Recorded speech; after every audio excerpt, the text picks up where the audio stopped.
And welcome in to the Bobby Carpenter Show. And as has been the case for about the last couple months, my man Joshua Perry is going to be joining us. Huge show today. Joshua and I get a chance to talk to a guy who played just about every position you can play, like within the box at Ohio State, on offense, on defense, linebacker, DN, tight end, some all in the same season. Mr. Cade Stover, how he performed at the combine, his relationship with some of his teammates, mostly roommates Tommy and Steele, his relationship with his dad, just so much stuff that we're going to dive into with one of the really special players. And, Joshua, you look at his career and what he did at Ohio State and, how good he ended up being. And he's probably going to end up being maybe a third-round draft pick now. And for a guy that for 3 years at Ohio State really didn't have any type of significant role. And now, like, you look at it, it'd be real easy to just punch that transfer portal button and slide on in Yeah, there and go somewhere else. it's crazy, right? But when you stay the course, good things tend to happen. And you mentioned could be a third round pick this year. I wouldn't even look at that because that's a guy who I think is going to play for a long time in the NFL if he desires to, because he's got all the traits from a physical standpoint, but his mental makeup is different, right? I don't think a lot of young guys out here nowadays are built the way that he is. A guy who grew up on the farm, he was putting in the hard work, and he's dedicated to that. Yeah, to quote my daughters, being built diff. I mean, I guess that's the thing now, That's Joshua. what they say. She tried to claim that on herself. I said, I don't know if we can get that at 12 years old. I go, circle back to me when you're like 17, 18, when you're more of a, completed project. And then we'll see how truly, quote, built diff we are, like, and some of that's God-given genetics. So you can put your head on the pillow and thank the Lord for that when you go to sleep at night a little bit too. But the big news this week, when you thought the coaching staff was solidified, finally in place this offseason for Ryan Day. I mean, this is going to be, if they have the type of year we want and that they want to have, and hopefully it culminates with hoisting a trophy at the end. I mean, this will be one epic Netflix doc when you start talking about guys returning, guys leaving, transfer portal guys, hire an OC, OC leaves, bring in another OC. You bring in James Laurinaitis. Then all of a sudden now we're to the point spring ball has started. We're 2 weeks in. Ohio State was on spring break last week. Ryan Day's birthday was on Tuesday. And all of a sudden, poof, he finds out that Tony Alford, the running backs coach, who is the second longest tenured head coach on Ohio State. He was there with you, Joshua, second only to Larry Johnson with how long he has been there, almost a decade, 9 years. He will be leaving. And okay, understand that a little bit. Timing's a little peculiar, but the timing now combined with the team, he will be heading to the team up north and coaching running backs, replacing Mike Hart at Michigan. Your thoughts? It's a shocker. I'm heartbroken personally, and a lot of it's because of my personal relationship with Tony Alford. Yeah. So you mentioned that we were there together at Ohio State. He came in my senior year, and the first time I met him, we're up in the meal area eating training table, and so it's me and a couple other guys sitting at a table, and Tony Alford's up there, and he's eating by himself. He's the new guy and doesn't know a lot of the players. So I It's look him almost dead in like the. school. Like, I'm glad you It kind of is. painted that picture. Like, you're the new kid at school. Like, there's a bunch of tables. No one on the coaching staff probably knows you all that well. None of your Nope. players really do. I mean, it's just unique. Okay, and so I look at him and I said, "What kind of weirdo eats by himself?" And I say this to a dude I've never met before. And this is, senior year version of Joshua, because if I was anything other than that, I probably would have never said that to this dude. But he looks at me and he kind of, "What the F did you say?" And I said, "What kind of weirdo eats by himself?" And so we sit down at the table together, and we start talking, and I learn a little bit about him. He learns a little bit about me, and that was the genesis of our personal relationship. And it's gone on for almost a decade now, to the point where, I talk to him like I talk to people in my family, and he knows my wife very well, and I know his family very well. And I think my relationship with him is not unique to the relationship that he's built with a lot of players there. And so that's why this was kind of a shock. But I look at the inputs to a decision like this, and Tony Alford, as you mentioned, been at Ohio State for 9 years. He's a guy who I think is a wonderful coach, regardless of what people on Twitter want to say about him. He's done a great job. But when you're a running back coach, the opportunities are tough. And he had an opportunity at his alma mater that didn't necessarily work out. And so you start thinking about decisions. Am I in the same place for too long? Do I have the credentials, the titles that I necessarily need to have to level up? Would my career be better served if I went to a different place and I was coaching other players under a different brand? And I think that was part of this. And I'll be completely honest, I don't think it's a secret anymore. As Tony Alford had been looking at other jobs, had been offered other jobs, and for personal reasons, professional reasons, felt like Ohio State was the best place to be. But now you get to a point where you're in the midst of spring ball and it's the rival school, and that's the decision. And I think a lot of people are struggling with that. I'm struggling with it a little bit too, but I understand that in this profession, I think loyalty is expected, but it's a one-way street in a lot of ways where you want to be loyal to the brand, but the brand will fire you in a minute if they feel like you're not pulling your weight. And so I understand where people have to make harsh decisions like this if they feel like it's the best for their professional development. It just stinks as a guy who played for Ohio State and has a great relationship with Tony Alford that I'm probably going to have to cheer for him wearing maize and blue except for one Saturday in the fall. Yeah, I'm with you because I've always enjoyed Tony. He's a very approachable guy, and he's been here for almost a decade. His kids, grew up. They went to schools in Columbus. I mean, they're probably the biggest Ohio State fans you're going to find just when your dad has been tethered to that for so long. I think the offer, financial package was a little bit better at Michigan, maybe a little more money, another year of security he added in. And running back coaches, Joshua, they're always interesting to me because they're a little bit like defensive line coaches on the other side. Yep. Like it's tough to kind of get to a coordinator position from that. And it's a hard ascension. So he was up for that Colorado State job. That's his alma mater. He ultimately didn't get it. I can see him leaving. Like I said, timing and team to me are everything. Like if this would happen right after the season, yeah, it's Michigan. Okay. If he would have left to go on somewhere else right now for, more money or a better opportunity. Yeah. Okay. Like in concert together is what kind of made this a little bit tricky and unique. But you look at what he's done, the guys he's brought in and recruited and developed, from J.K. Dobbins, what he was able to do with this room. They brought in Judkins, they got Trey Henderson, and then like Dallin Hayden, who hasn't played a ton, but yet hasn't left. And so he does a great job of fostering relationships. It's going to be tough to see him go. I'm going to hate the fact that he's up at Michigan. My goodness. I know. That makes it really, really hard. Let me jump in real quick. Yeah. Because you talked about the guys that he brought in. And I know for a fact that the reason he was at Ohio State as long as he was partially was because of the guys. Yeah. And he truly does feel like the guys are his sons.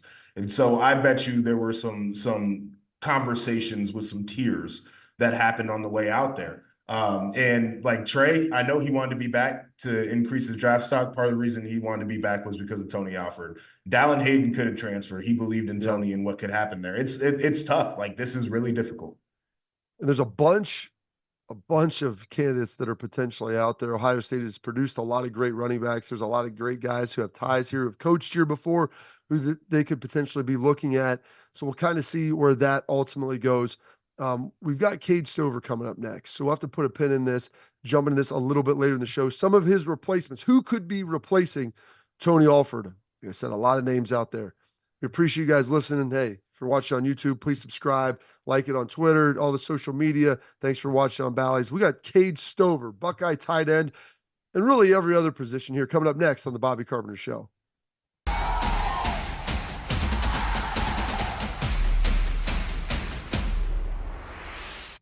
And welcome back into the Bobby Carpenter Show. And as usual, I'm joined with my buddy here, Joshua Perry, and a special guest here today, Buckeye tight end, Mr. Cade Stover. Cade, how's everything been going here since the end of the season?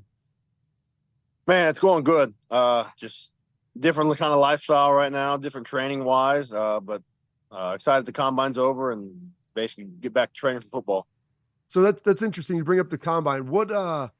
What was the combine like? 'Cause I'm always curious. It's been a while since Joshua and I were there. Just how that whole process, how you interpreted it, what it all kind of felt like to you. Yeah, I mean, people tell you like it's going to be long days and blah blah blah, but it's actually true. Like it was very like I didn't like the meetings go till 11:20, 11:40 at night, and by the time you get back up to your room, you get showered and stuff, and I mean, you still got to go fit in your running somehow. You still got to perform on your last day. I mean, you don't get to bed till midnight to 1 a.m. every night. And then on the third day, you're kind of dragging a little bit. And I think they do it on purpose, but regardless.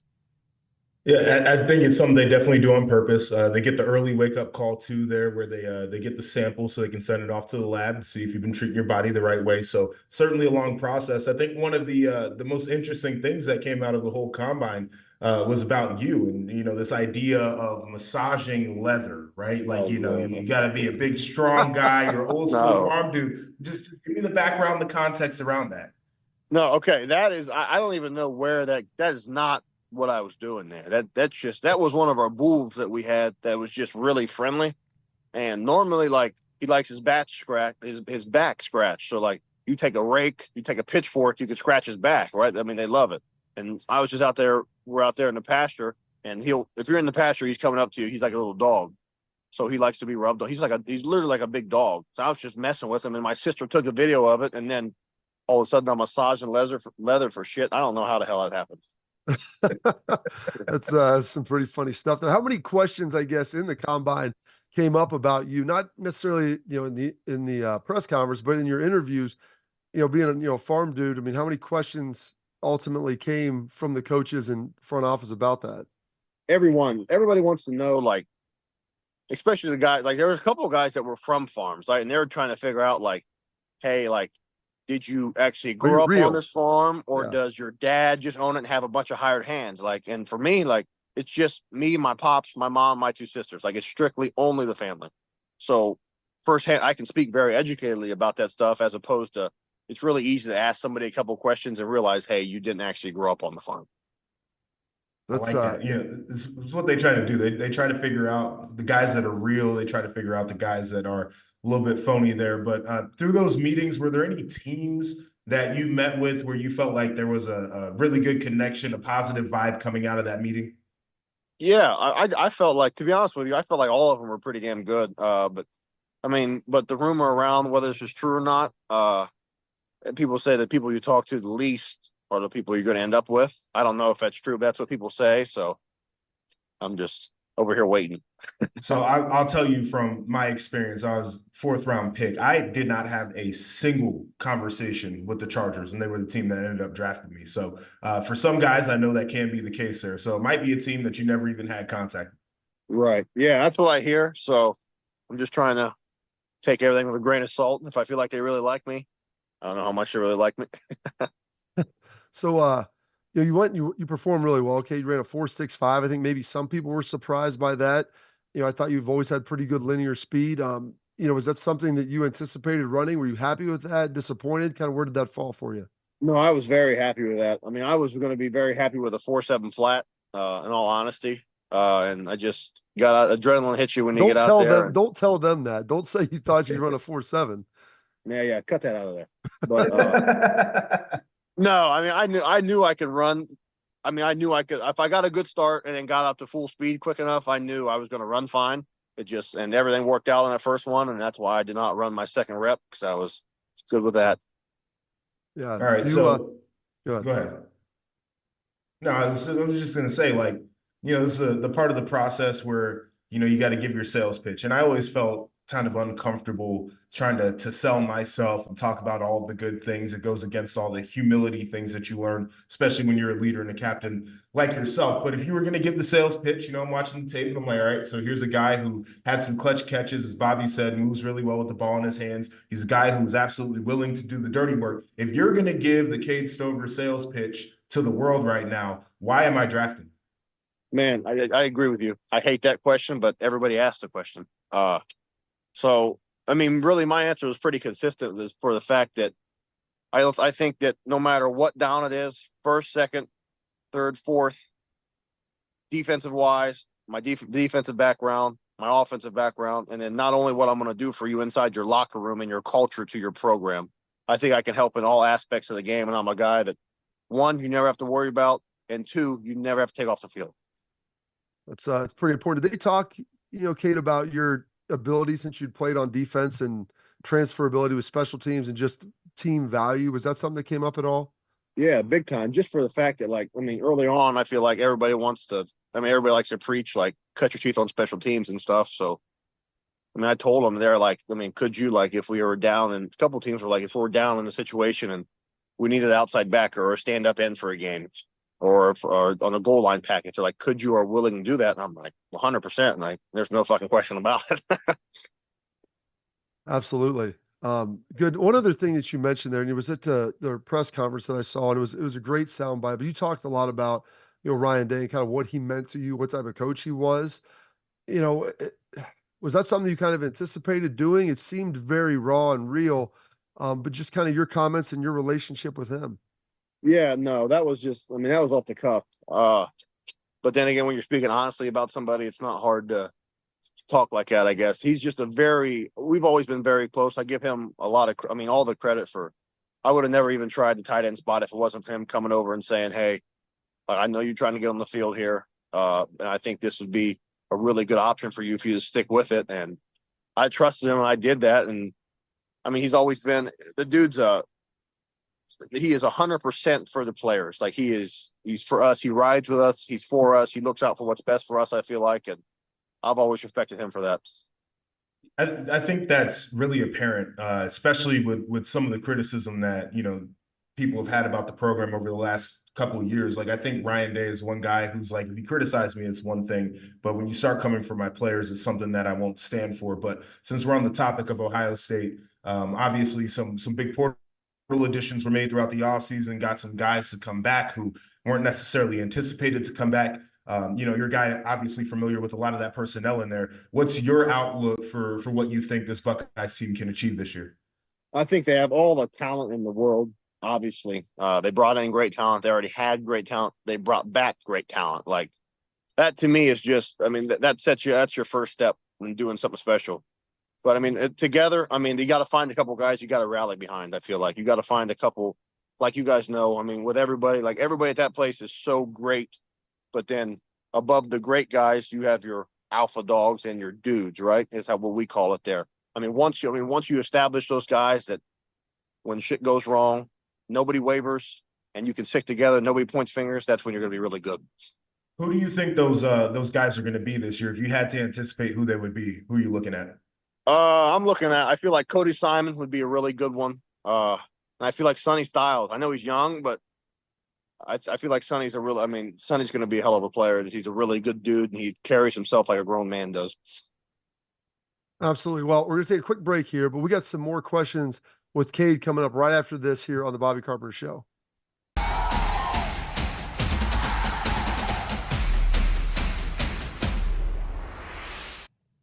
All right, welcome back into the Bobby Carpenter Show. Joshua Perry, and still joined here by my man, Cade Stover. I wanted to kind of talk a little bit about your journey at Ohio State. You had mentioned, how Ryan Day came to you about about changing positions rather. And, you come to Ohio State as a linebacker. You go defensive end, tight end, right? For everybody out there, like, what was this like? What position did we come at, and all the changes that you made throughout the course of your career? Yeah. So I came out of high school as a 4-3 outside linebacker. I played the Sam. So I covered a tight end wherever he went. I was man on the tight end. I buzzed the flat and I'd set edges. So I loved it. It was awesome. Like, I loved the spot. But at that time we were loaded. We were loaded with linebackers. I mean, it was Pete Warner, it's Justin Hilliard, it was Brennan White, it's Kayvon Pope. We were all at that same spot, and I was the youngest guy in there. So, me and Tommy Eichenberg, we were lucky to get freaking indie reps. We were holding the bag the whole time. It sucked. We hated it. But so basically, I wanted to get on the field, and I think they saw my body structure. I was like 225 pounds at that point. And at the end of my freshman year, I ended up moving to defensive end. I played the Rutgers game at defensive end there as my fourth game before I redshirted. And it was okay. I've never played that close to the ball. I played free safety in high school, so I was not very good. And I was completely planning on staying there with it. And I go to my off-season meeting with Coach Johnson, the defensive line coach, and he's like, "Hey, Coach Day wants to see you." So I'm like, "Oh shit, like what the hell you do wrong?" Anyway, he comes, he tells me, he's like, "I think you could be a good tight end." So I called my dad. He played tight end in college. I'm like, this is what he's saying. He goes, "Dude, if you feel like it's right, then it's right. I can't make that decision for you." But I said, "I'm with you either way." So I tried it. So the COVID hits. I did not get a spring ball with tight end. So I'm raw as it is. You got Luke Farrell, Jeremy Rucker, Jake Houseman, Rossi. Everybody's there. I'm still way back in the order. But I'm going to keep rolling through it, right? So we play the COVID season. I play on special teams, a couple goal line packages. That's really about it. Then junior year hits. I'm back. I'm the 12 personnel tight end. I'm the big tight end pack. I'm very rarely in there by myself, right? Playing 20, 30 snaps a game. And at the end, I went to Coach Combs in the middle of the season. I was like, dude, I want to come back defense. This is not for me, at all. Not for me. He's like, oh, dude, I would love to have you back here. And they started putting me in on goal line packages, 12 personnel packages. And at the end of the season, I completely made the switch to play defense on the Utah game. We played a bear front. I played the stand-up end, and I loved it. I mean, I freaking loved it. I was staying home. I was going to go back to freaking where I came from, right? The defense side of the ball. Yeah. And then Jim Knowles came in, and he did not play the 3-down floater package like I was looking for. So I went back to tight end and never left. Oh man, it's super interesting with all the changes that go on schematically. Like you could get lost in the sauce, but having the versatility and the mindset, honestly, to commit to doing something that's uncomfortable and maybe you didn't think was for you, and now look at where you're going here. That's amazing. But we had some people check in on the socials. We wanted to make sure that we got them in here. We have a tweet from Jackson Clark. He wants to ask you the question: what brand tractor will you buy for the farm when you get that NFL check? I'm buying a John Deere tractor. I mean, there's no doubt about it. With Ag Pro and the way my relationship with them, it makes it very hard to buy something else than a green tractor. I love it. I love it. That's my parents. They got all green, whether it's 0 turns for mowing or tractors up, bigger stuff for around the farm. And we're not quite to your level. Okay, we got like 20 cattle, so not on any big scale. That's all right. People want to know kind of, you grew up in Northeast-ish Ohio. What team did you pull for going up? NFL wise? Yeah. I didn't really. We watched basketball. I mean, we were always, I was a basketball player before I was a football player. And me and Dad, a lot of times on Saturdays during the football season, I mean, we're harvesting, we're in the field doing something. So I can remember distinctly being in the combine and listening to Khalil Mack play at Ohio State here when he played for Buffalo. Yeah. And I was like, dude, this dude's making all kind of tackles. And I go home, I look him up. I'm like, this dude's freaking unbelievable. I mean, he single-handedly kept him in the game. I'm listening to it on the radio, I can tell. That was I think that was maybe my sophomore year, and Khalil Mack. That Poor game Jack alone Newhart. That was a rough day for Big Jack. It was a rough day for him. Khalil Mack got paid off of that one. I want to get you out of here on this question. And you've mentioned him a couple times through here, but my dad, I feel like, was my biggest sounding board when I was in school. I don't think I'd have made it through Ohio State without his advice. Describe your relationship and kind of what he's meant throughout your process. That my dad is, if I could be a quarter of the guy he is, I would be one hell of a dude. There's no chance I get to my mindset to where I'm at, even to be able to finish what I started here without him. I mean, that's I can't put into words how much that guy means and how much I love that guy. And then last one for me, you talked, obviously your journey. A lot of people have been frustrated with that, and you watch a lot of guys come and go, Cade, through your years at Ohio State. Talk about how the transfer portal, if it would have been available maybe earlier in your career, was that something you ever considered? And then your relationship with your two roommates, Tommy and Steele, and maybe how they played into some of that as well for you. Right. I mean, there was during that COVID year, I mean, your sophomore year, you feel like you should be playing, and I wasn't. And I was ready. I was ready to I wanted to get out of there. I really did. But you go in there and you see Tommy, and we're going through the same thing, and we're laying there in the dorm room at night. We're like, what the hell is going on, dude? And we just kept telling ourselves, this is going to be we're going to run, this is going to be our turn to run this place one time. And when it is, we got to enjoy the shit out of it. And we just kept that faith. And even there were times that, I mean, there was no chance anybody thought we were ever going to play here. And we just continuously kept the faith. And without him and Steele, like that, I don't stay here. Well, it's pretty remarkable stuff there. Cade, we really appreciate the time, man. Best of luck. You got Pro Day coming up on Wednesday, March 20th. Excited to see how you do, man. Excited to see where you end up. Appreciate you guys. Thanks a lot. Thank you. Hey, more coming up. We got some pro day talk and a little free agency talk with Buckeyes in the NFL coming up next here on the Bobby Carpenter Show.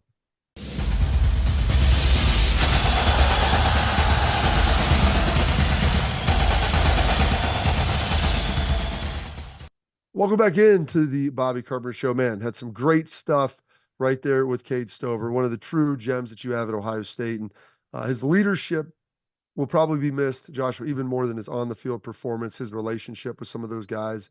I always bring up Steele, Tommy, and Cade because they're all roommates. They all struggled together early on. Cade came in as a running or linebacker, ends up at tight end after a meandering journey. And then Steele, who I think we're trying to have on next week, starts out at a running back and then ultimately ends up at a linebacker. And those guys all room together and got a great relationship. So we got Buckeyes with Pro Day coming up. And then we also have free agency with some Buckeyes on the move as well. But Joshua, Pro Day, March 20th. It's on Wednesday.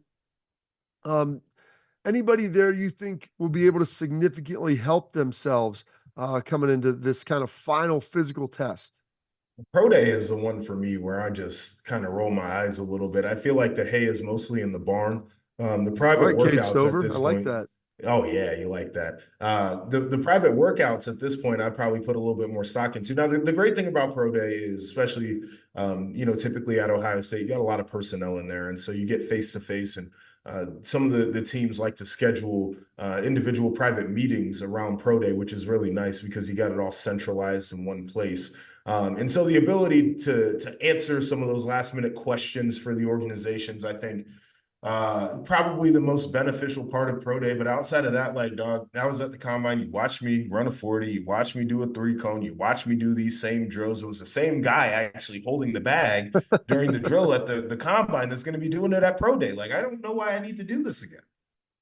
Yeah, it's a little unique. And then sometimes they'll pop in some like really unique drill. Now, for guys who are doing a position change, I think Pro Day can be, especially beneficial because, like, hey, show me something here at linebacker. Now show me something maybe at defensive end, or, if you're trying to make a conversion like that, I think that's where it can really, be impactful. I think it's going to be interesting because Marvin hasn't done anything. I believe that Sure. he's going to run routes at Pro Day. I I mean, don't he think should run routes at Pro Day. I think so. Like the physical testing part, like we need to know how fast Marvin runs away from a lot of people. Do we need to know how high he can jump? I watch him high point balls. Like those metrics are nice. And if it costs him a draft spot or two because he doesn't do it, well, that's something he's got to live with. But I think he's good. He's been training for football. But I think it'll be fun, Joshua, to watch him and the bevy of scouts as you were at a big pro day in Ohio State. It's always a circus, but to see everybody lined up here when you have a guy who's most likely going to ultimately be a top 5 prospect. It's funny too, because there are going to be a lot of teams who know that they really don't have a chance at Marv. And they're just going to want to go there and just watch. Like they just want to see. They just need to know what he looks like in person. Like, is this the real deal? And so it is interesting. Like we had that with Joey Bosa and Ezekiel Elliott my year coming out. Like there were people that were just standing there like, well, I got to see this son of a gun in person because I've never seen anything quite like this. There are other guys too, and like Mike Hall was a dude who I was looking forward to seeing at the combine who didn't end up performing, and so whatever he was dealing with there, hopefully he's good to go because I'd really like to see him. I think this is a point where he could shine, like doing physical drills and movement skill, like plus for him. So I would like to see that, but for a lot of these other guys, just checking boxes once again. Yeah, Tommy and Steele moved pretty well at the combine. I think they might be running 40s. They didn't do that. But Mike Hall is a guy, like you said, who there's a lot of variance in his, I guess, evaluation just because he had some really great moments, was injured a little bit, like the consistency maybe wasn't there. I think he'll come out and run really well. That 10-yard, like he'll probably have one of the better 10s of any defensive tackle. So I'm excited to kind of see his explosion and what he can ultimately do and bring to the table and just how he moves through the drills because he'll wow people with that. And then on the other side of it, we've got some NFL free agency and a couple Buckeyes still unsigned. Chase Young, who was traded from Washington to San Fran, who played very well, I thought, down the stretch in the playoffs. J.K. Dobbins coming off that Achilles with Baltimore. And then Zeke, who, heck, Joshua, he's your year. What's this going to his 8th or 9th season now? Yeah. Been a little while. He got a little tread on the tires. He is, but still, like he still, I think, can be effective in the right situation. He knows he's not a guy that's going to go carry the ball 25 times a game. But the one thing about Zeke, I think people when they have him on their team, they realize this: like the dude really loves ball. He He's like does. he's a charismatic guy, and he's a hard worker. Like he's a guy in New England when they got him, they're like, man. I try to tell people when they ask him, like, don't worry about like the long crazy hair and the beard and the nose rings. Like the dude loves ball, and you're gonna love having him in your locker room.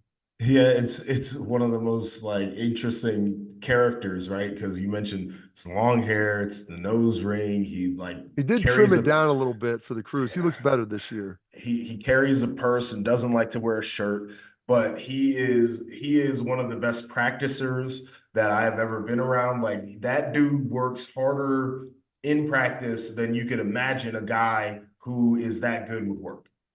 It's impressive. You think I mean Chase Young, it's interesting because he was injured a little bit. He's had some really nice moments in his career. Didn't really string it together for a while in Washington, but for a total duration. But I think there's a ton of upside still there for him. And surprised he's kind of lasted this long and where he'll ultimately go.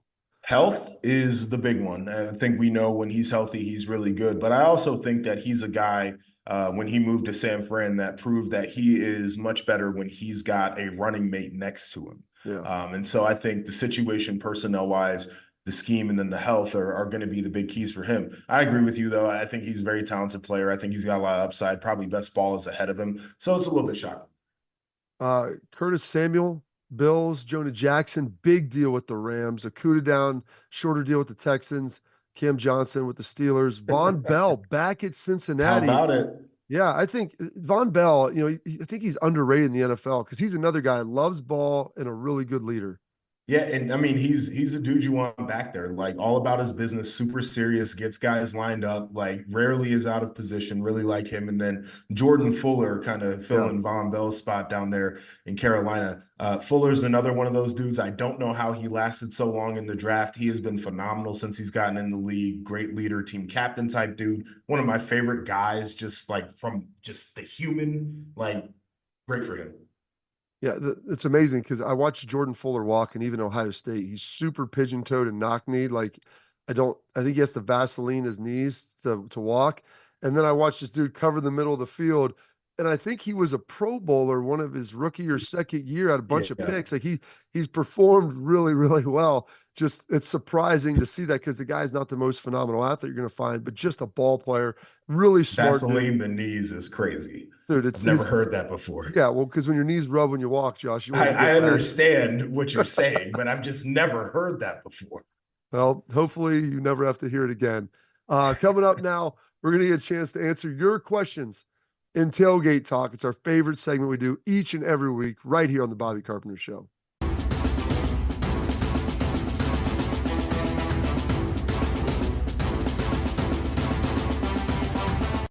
Welcome back into the Bobby Carpenter Show. Thank you for tuning in. It's been tremendous. Had Cade Stover on earlier in the program. Awesome dude. Tremendous. One of Joshua and I's favorites. Trying to work in some more Buckeyes. Guys going to the draft. And maybe even some current Buckeyes here throughout the next couple months. They're in spring ball here for really through the mid of April. So they've got some more stuff to get done. Buckeye practice, spring practice, picking back up again this week. So more news and notes coming out from that. But right now we have Tailgate Talk. And it's our favorite segment every week. The Tipico Sportsbook is going to change the way you bet with their new Tipico Rewards program. The more you bet, the more you can earn and even win. And to celebrate this, Big Play is holding our own company-wide contest to see which one of our shows can climb the leaderboard and prove that they are the best bettors right here at Big Play. The winning show may even give out some bet credits to their listeners each month. How great does that sound? Be sure to follow along with all your favorite Big Play personalities on social media to lock in your bets with us all week long. Got March Madness coming up. There is going to be a ton of action that you can get in on there. Remember, you must be 21 years old. And if you have a gambling problem, call 1-800-GAMBLER. All right, Joshua. Had Cade Stover on earlier. We're going to have some questions about him. One of the big questions that came in, though, was, and this has kind of been a theme that's we've talked on a little bit, but this is from Josh. Said Ryan Day likes to throw the ball. Chip Kelly likes to run the ball. Will Kelly have carte blanche? And how do you see this offense emerging? Well, I think that like I've said, the blend between their two philosophies and the schemes blending is something that I think is a big asset for Ohio State. Now, the way I see it on game day is, of course, Chip Kelly was hired to be the coordinator. I see that he is in charge of the game plan. However, Ryan Day, when he's got that itch and he says we got to throw the ball right here, he's going to get on that headset and say, Chip, we're throwing the football. And I think that's likely how it's going to go. I think that they're going to be very collaborative in their approach. I think Chip Kelly understands, situationally and personnel wise, what he's going to be able to do and how that kind of fits into what his philosophy has been. So I don't see necessarily this offense becoming something completely unrecognizable. I just think that from a run game standpoint, we're probably in the best situation that we've seen in a while. What's interesting is I think we might throw the ball even more effectively now with the way Chip Kelly runs it. And you and I both playing linebacker, start talking to safeties and even corners. Like when you're effective running the ball, that limits what you can do on the back end in coverage. When you have a quarterback who's also an effective runner, that doesn't necessarily mean he's got to run it 15, 20 times a game or has to be Lamar Jackson out there in a home run threat all the time. But if you just have the threat of it to where you can't get in some of these exotic coverages and blitzes, it makes it a lot easier on the quarterback and the receivers to ultimately get open. And so I think with them being able to run it maybe a little more, Will Howard or potentially whoever the quarterback is being more of a running threat this year, there could be more big plays with that play action, Joshua, than maybe you don't have to see, which I know is the bane of a lot of people's existence. The little bubble screens all the time is kind of an extension of the running game. We'll run it inside and then take more vertical shots down the field. I like that. I always hated having to prep against quarterbacks who could threaten with their legs. And like you said, it's not even the idea that you're going against a super dynamic Braxton Miller type quarterback. It's the JT Barrett guy who was a good runner, but unless it was Minnesota and it was freezing cold, you weren't worried about him ripping off a 90-yarder. The slowest 90-yard run in Ohio State history. I still give him grief about that run to this day. But it's the idea that he's going to pull it and he's an effective runner where now coverage-wise, as you mentioned, you're a little bit undressed. You're like, will we like to blitz here? Yes. Do we have everybody accounted for? Not exactly sure. Now you got to go over to your cornerback room and you got to tell those guys, hey, we might be playing some coverages where we got hard corners because we might need you to be in the fit there. And those guys are like, I don't want to do that. That's not what I came here for. No. That's not why I'm going to get paid. I don't get paid to make stops in the run game. And it changes the way you think on defense. All right. Now there's been a bunch of questions about Tony Alford, a guy we talked about to open the show, leaving, going to Michigan, middle of spring ball, running back coach, been here for a decade. Some of the potential replacements. Everybody threw out Eddie George, head coach at Tennessee State. Our guy Tim May reached out to him. Said sources say he's not interested. Tim goes, he told me he wasn't interested. So he's like, you can cross him off the list. I know people would love him to come back. The guy who I play with, Maurice Clarett, threw his name in the hat. And I'm like, you really don't necessarily have the qualifications to maybe just threw his own name in there. Yeah, and I volunteer to be the coach. Yeah, not that he wasn't a great player, but there's still the ability to coach it up. So a couple of more realistic names. Pepe Pearson, running back coach down at Tennessee State with Eddie. Maybe he would want to come in. JT Barrett, he's the quality control. He's working with quarterbacks, but there's transferable skills. You feel like he could maybe do it. Someone even threw out Stan Drayton, who is the head coach at Temple. Now, I don't know if he'd want to, I don't know if he'd want to take that haircut and how that looks and do a full. I don't know. Things ain't going great, though. And that's what I'm saying, do a full Chip Kelly. And then Billy Gillespie, or not Billy Gillespie, oh gosh, I can't think of his first name. Gillespie down at Alabama, who came in and is on DeBoer's staff. It was there with Saban, maybe looking for a potentially a way out there. Kind Robert of those Gillespie. guys. Yeah. Anyone else that you think, or what do you think of those names? I think any of those names would be suitable coaches. The JT Barrett thing is always so intriguing to me because I like the young guys and I like dudes that can go out on the road and basically be like, I did it here and I was great here and you should come here and do it like I did. I think the idea that he's not like a super veteran coach could be a little bit of a hurdle and an obstacle. But unfortunately for running back coaches, like I think a lot of those guys, you say you want to put a recruiter there and you're only in charge of 5 guys, so it is what it is. Another guy whose name has popped up is Scotty Graham, who's there at Washington right now. Yes. And he's a Buckeye. I actually talked to him not too long ago, and he's a veteran dude. He's got ties to the university. Feels like it could be another name kind of that should be on that short list there. He went up with Fisher too. Left Arizona, went to Washington, but used to work in the NFLPA when I was playing. Obviously, a ton of ties to Ohio State. So I think that there's a lot. What we've, I think, ascertained, Joshua, is that Ryan's going to probably try to make this move as quickly as possible, but he does have a lot of good, viable options, which you would think at Ohio State generally should be the case, but there's a lot of guys with ties, which makes fans happy, that are very, very qualified. So we'll see ultimately where he goes. All right, coming up, we're going to wrap up the program. Another Buckeye returning back to the Buckeye State, except this time up on the lake here on the Bobby Carpenter Show.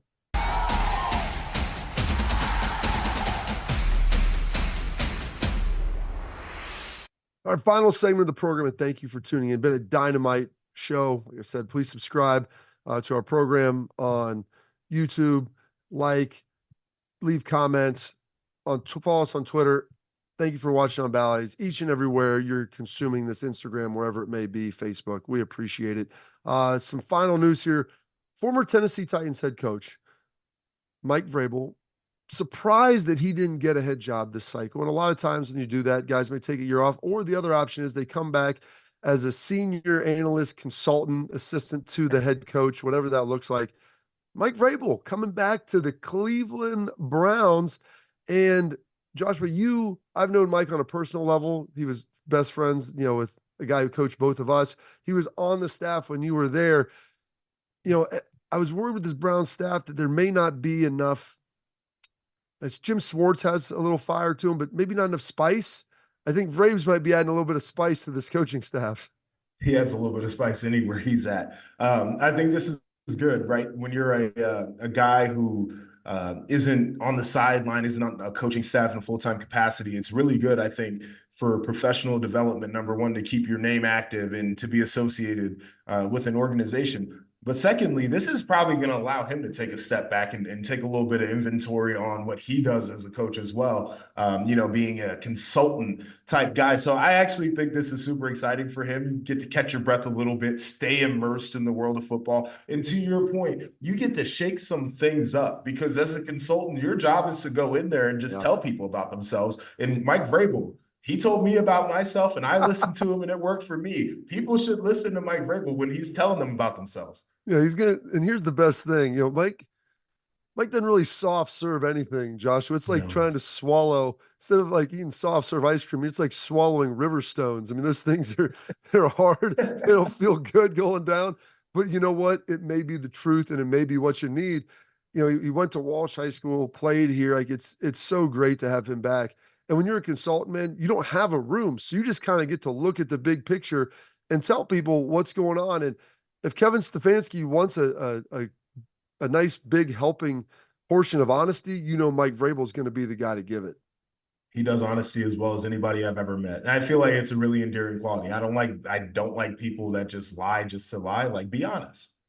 It is. And that is Mike Vrabel to a T. Well, Joshua, thank you for being on the show again, man. We got to sit down with Cade. Hopefully next week, going to have Steel Chambers, going to work through some of these Buckeyes as we move along. But thank you for tuning in to this edition of the Bobby Carpenter Show. Stay locked on. Follow us everywhere you can.